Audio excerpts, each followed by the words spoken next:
Now I will call list of speakers. Motion moved.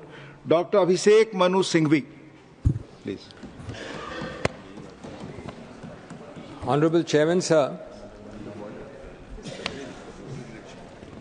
distinguished members of this august House, I rise to oppose this bill and seek substantial changes in its pernicious character. It is clearly designed for ulterior motives by a control freak Sarkar bent upon sending out a message of fear through the architecture of omniscient Orwellian surveillance for foreigners. As I will presently demonstrate, sir, this bill is a true work of art. A work of art for excessive, uncanalized discretion, for overbroad delegation, for delightfully vague phraseology, for deliberate omission of any alternative efficacious oversight mechanism, for elevation of a constable to the level of a super commissioner, a license for harassment, and all based on the fundamentally false assumption that foreigners have no rights under the Indian Constitution, as also the decimation of all notions of privacy and autonomy of an individual. Sir, members of this august House, from dreams of being a Vishwaguru and enveloping the world in India's embrace of soft power, from talking of Atithi Devo Bhava, this bill sends a message that all foreigners are potential criminals, to be viewed with serious suspicion by India, where India is to act as an unwelcome fortress for its unwanted non-guests. Sir, if these words seem too harsh, let me try to make each word good in a moment. Sir, let's look at excessive delegation. Excessive delegation to lowly officials with a humongous breadth of discretion on those officials is the visiting card of this bill. Start with the heart and soul of the bill, clause 3, which by the way has no predecessor in any of the earlier 4 enactments which this bill pretends to consolidate. 1920, 1939, 1946 and 2000. No predecessor is found of this section, clause 3. The first proviso to this clause 3 has a big non-obstant override to the whole clause by empowering the central government to refuse entry to or deport any foreigner on grounds of national security, sovereignty, integrity of India, foreign relations, and curiously, public health. So far so good. We understand these grounds, they are serious, and foreigners attaching to these grounds must be dealt with. It then adds, after these grounds, the universe of delegation. It says, quote, or on such other grounds as the central government may specify, unquote. It means, in other words, that the central government, as if it is this legislature itself, can add any number of grounds in the years to come by notifications and government orders to deny entry to foreigners or to deport them. By a process of executive extension, theoretically, grounds can be added to deny entry or stay in India, none of these grounds having been seen or approved by this august House, which is the whole purpose of legislation. That's why I said excessive delegation. Then secondly, sir, comes the killer. The second proviso to the same section, clause 3, reads, provided further that the decision of the immigration officer in this regard shall be final and binding, unquote. Sir, America में immigration जज, Canada में appeal board, Bharat में यहां एक immigration अफसर का संदेह ही अंतिम फैसला है. कोई अपील नहीं, कोई सुनवाई नहीं, सिर्फ एक अफसर की नजर और आपका पासपोर्ट, आपकी पहचान, सब खत्म. यहां सर, शब्दावली स्पष्ट है और सत्ता असीमित है। ये न्याय नहीं, ये निरंकुश राज है। एक अफसर का हुक्म अब आखिरी आवाज है। तीसरा बिंदु, पुनर्निरीक्षण करने की कोई भी ओवरसाइट संस्था कम से कम प्रथम स्तर पर तो देनी चाहिए। जब आपने इतने व्यापक इसमें अधिकार क्षेत्र दिए हैं सरकार को और एग्जीक्यूटिव को, कार्यपालिका को, बहुत कम ऐसे कानून देखे हैं मैंने जहां ऐसी संस्थाएं न मिले कम से कम प्रथम स्तर पे, खास तौर पर जहां किसी व्यक्ति के आने जाने और भारत में रहने पर इतना कड़ा प्रतिबंध लगाने का अधिकार क्षेत्र है, जो सिर्फ इस बार इमिग्रेशन अफसर को दिया जा रहा है। उसके ऊपर कोई ऐसा ओवरसाइट मैकेनिज्म नहीं है। ऑनरेबल गृह मंत्री ने लोकसभा में जवाब दिया था कि इमिग्रेशन अफसर के पावर्स उन्होंने ये कह के उड़ा दिए थे कि इमिग्रेशन अफसर पहले भी उसके विरुद्ध अपील नहीं होती थी और इमिग्रेशन अफसर 24 कसौटियों में, क्राइटेरिया में निर्णय लेता है। इस वक्तव्य में गलती है जो माननीय गृह मंत्री ने लोकसभा में दी इसी बिल पे, क्योंकि ये बात सही है कि पहले अपील नहीं होती थी, लेकिन पहले सेक्शन 3 भी नहीं था, ये अधिकार क्षेत्र नहीं थे जो अब आए आपके पास। इतने व्यापक इसमें बिंदु हैं जो पहले कभी नहीं थे। जब आपने अधिकार क्षेत्र, पावर्स, कोएर्सिव पावर्स, इंट्रूजन बढ़ा दिया तो संस्था भी आवश्यक है। तो ये जो तुलना दी है माननीय गृह मंत्री ने लोकसभा में गलत है।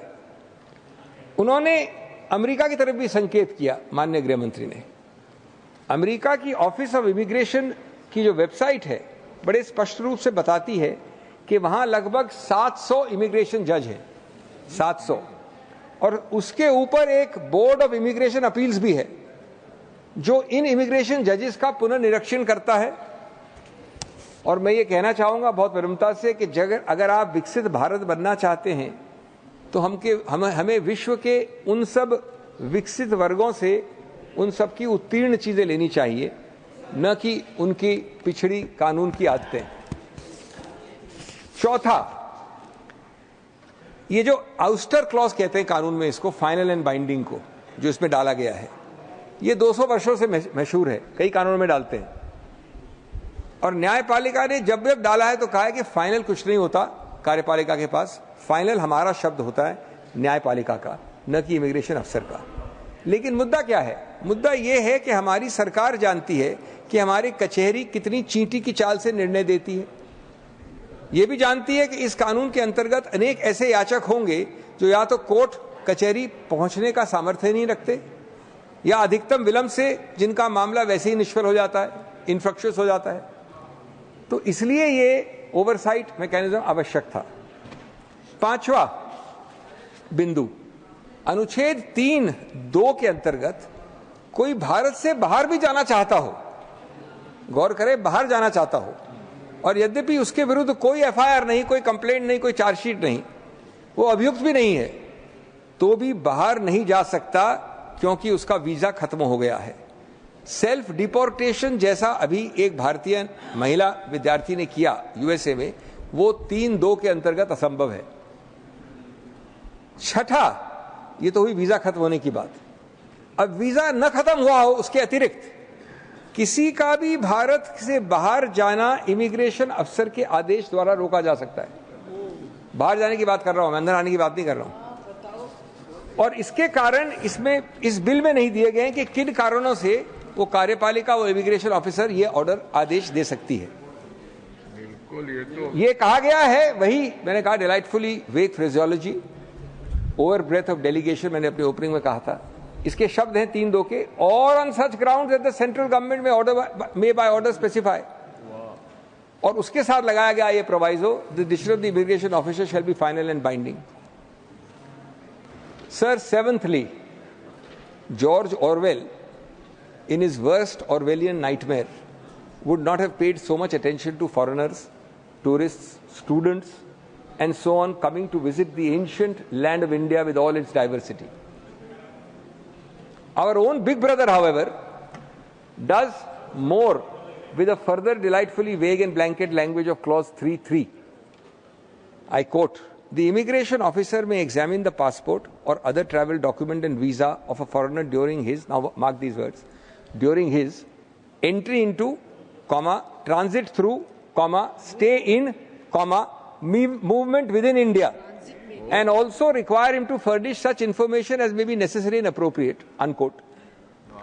Sir, is this not the worst kind of license for arbitrariness, for harassment, for fear and intrusive behavior by a bureaucracy already known for its excessives and already functioning under a control-freak Sarkar? What is necessary and appropriate information is left to this officer, because he can ask anybody travelling from Goa to Bombay or from Khajuraho to Kashmir. What is necessary and appropriate information is left to this officer, not merely at the entry point, but right through the entire movement of the foreigner in India. Sir, it is not as bad as Indians and Pakistanis subjected to reporting restrictions in each other's countries. And certainly, personally, I don't care if you subject Pakistani visitors to it. But should we be even remotely moving in that direction for all other countries? Eighthly, with no appeal, no oversight, no accountability, just raw, unchecked power in the hands of a few, who will ensure that no foreigner is unjustly detained weeks after lawfully entering India? No family will be torn apart by bureaucratic overreach. Let us take an example of an over-enthusiastic bunch of teenage foreign tourists get into a heated political debate and vigorously criticize this government. God forbid the thought. You don't need to make out a separate penal offence under our Sanhitas.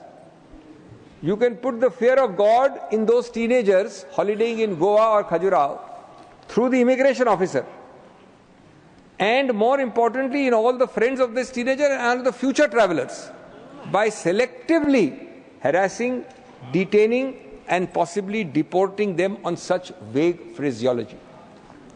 Mere suspicion can thus lead to all kinds of action with no adjudication worth the name. Because judge इसमें है नहीं, आप high court जाइए या supreme court जाइए, कोई appeals board नहीं है, कोई संस्था नहीं है. ताज्जुब है मेरे इस सैफ हयात पर, ताज्जुब है मेरे इस सैफ ए हयात पर, जहां फैसले होने थे वहां सजाएं मिली. Ninthly, sir, clause 7 is one of the most egregious examples of excessive delegation coupled with overbreadth. It says, quote, by any order, direction or instruction, to prohibit, regulate or restrict the entry or departure of foreigners into or from India, unquote. No guidelines, no limitations for such instructions, orders or directions. And they are certainly not limited to the specific tests of national security, sovereignty, integrity, foreign relations, with which I am not quarrelling.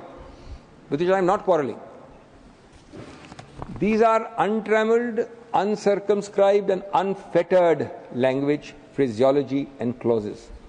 The opening part of the clause is without boundaries, and even the particularized sub-clauses in 7, clause 7 of your bill if you have it, seek to control the very facet of the existence of that poor foreigner. A few examples. It specifies, it can require the specification of times and routes by which a foreigner can enter, clause A. It can prohibit his departure, clause B, as I've already discussed. It can stipulate that he can be in India only at places specified, clause E. F requires him to present himself for examination anytime, anywhere. F small 4 asks him to report to authorities at specified times and days. F5 requires biometric information.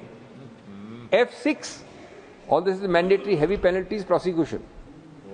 F6 requires subjecting himself to medical examination. And this is delightful. Last one, prohibits him from associating with persons of a specified description. This word is specified description. Immigration अफसर वैसे कह सकता है किसी congressman से बात नहीं करना, ये भी कह सकता है. आपकी शक्ल ठीक नहीं है. हेलो मंत्री, जरा सुनिए. As may be specified, unspecified.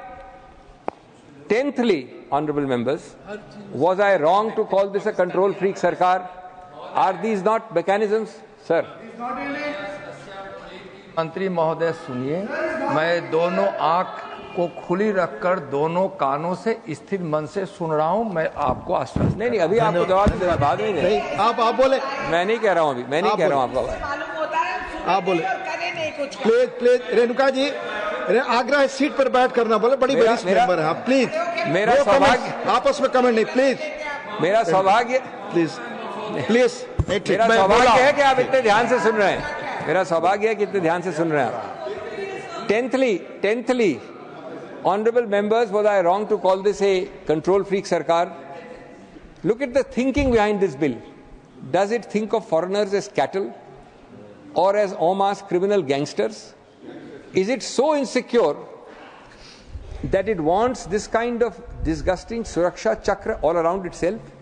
Where are the standards, the boundaries, the tests for exercise of this mammoth power? Should we all rely on the good sense either of the Sarkar or of the constable or of the immigration officer, that none of these open-ended words and clauses will be abused?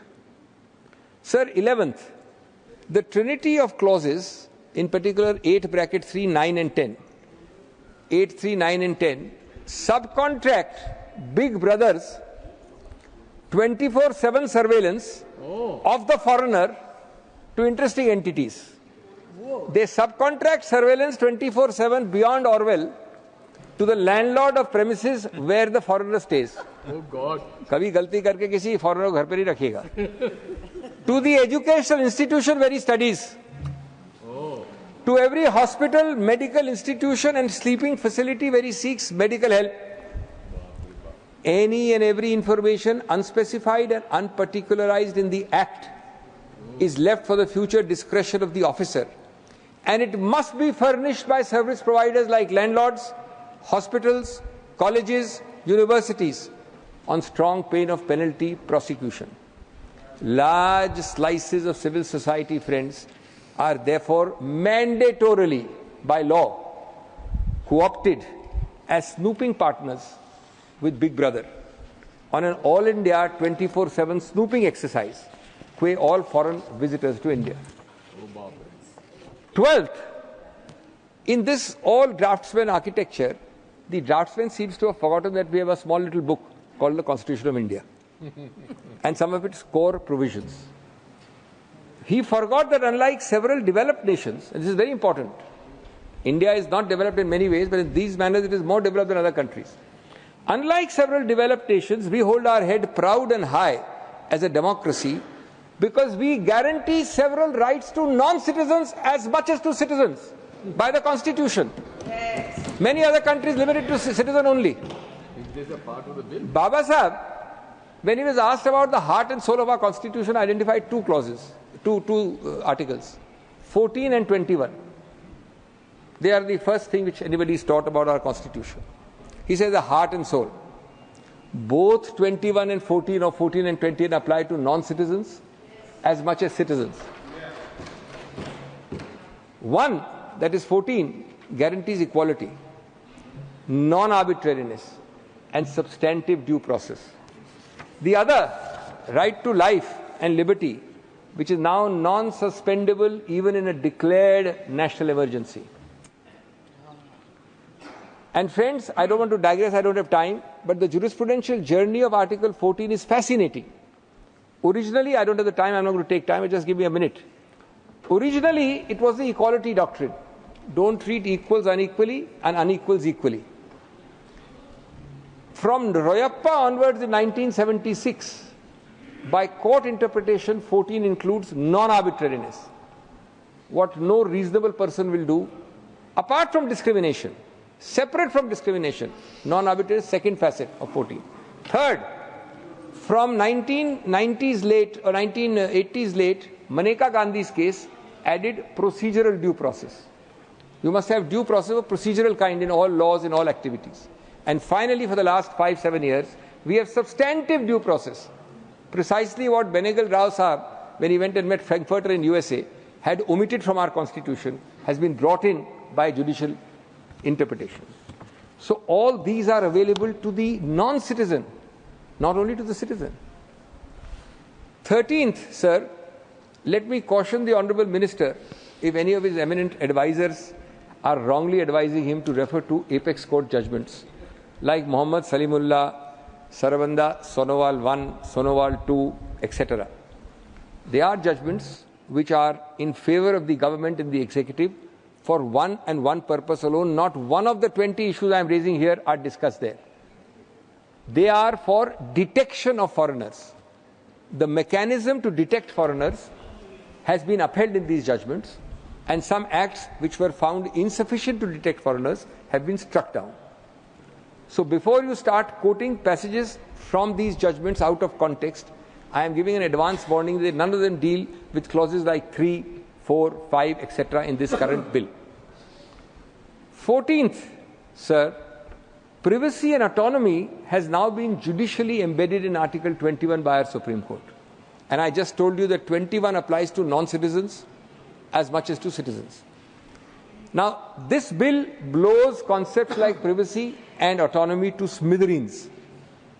I therefore beseech you not to be obstinate in not referring it to a parliamentary standing committee. Yes.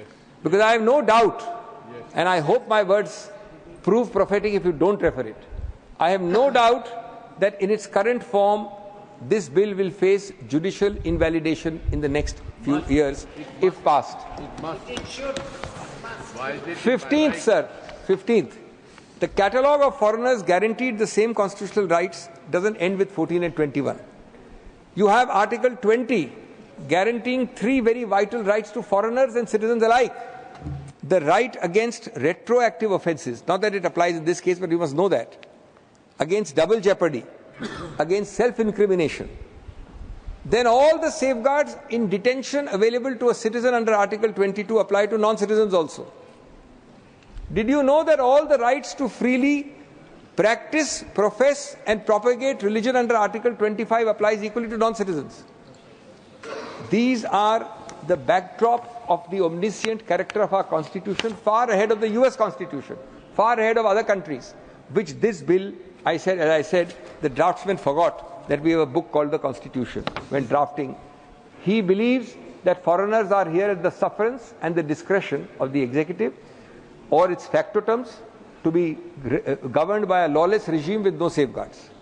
16th, sir, vagueness and arbitrariness abounds, multiplies. There is a clause 14 which exercises control over third parties, not the foreigner, directing them to altogether close such premises owned by third parties on quote-unquote delightful, frequented by the foreigner. So if a foreigner likes to go to Khan Market shop and if the immigration officer doesn't like him very much, he can give a direction, not that it will be upheld, but I'm just giving an example. None of these vast powers need probable cause. There doesn't need to be an FIR, no charge sheet against that foreigner. It's the immigration officer, the big boss. In these days, 17thly, sir, of increasing dual citizenship. Increasing countries have dual citizenship. There is a clause 15 which may well be an anachronism. It gives the Indian central government to decide that one out of the 2 foreign citizenships of a foreigner coming here, one we will deem to be the correct citizenship. Read the clause.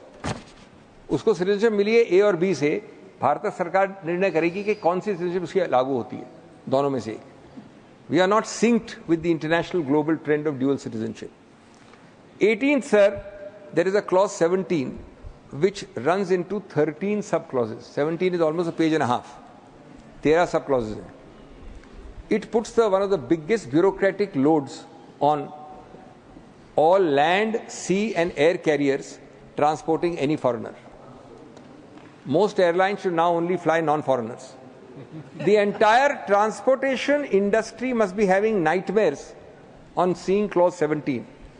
Because if you default in the smallest form, comma, full stop, which you have to fill up for every foreign passenger, you are liable to severe penalties and prosecution.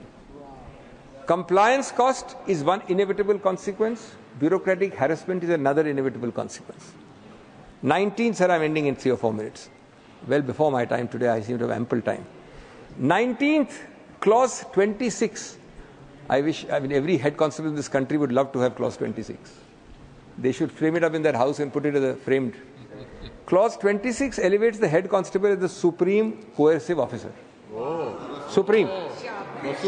You are all lawmakers. You have seen hundreds of acts where there is not below the rank of superintendent, not below the rank of commissioner. You have so many acts, excise is that.